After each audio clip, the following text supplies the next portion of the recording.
बाबू तू धाइल बाड़ा, लागे आज कुछ आँखी देखी आइल बाड़ा, तबे जान देवे खाती छपटाइल बाड़ा।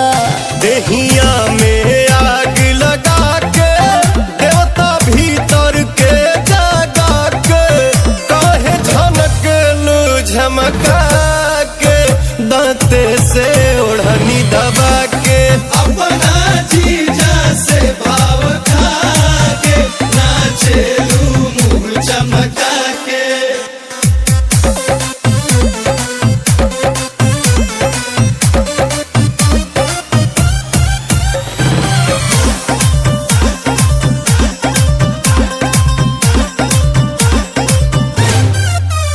बट तहरे हमर ध्यान से अन अब हो गइलू, तनी हमरो कदा कल्याण बताब कहाँ खो गइलू।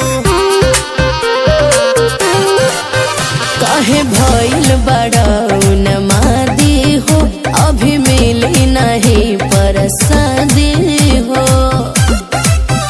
रस गगरी के छलका के, अच्छा। भीतर के हीटर देखा के, काहे झनकेलू झमका के, दांत से ओढ़नी दबा के, अपना जीजा से भाव खा के, नाचेलू मुँह चमका के।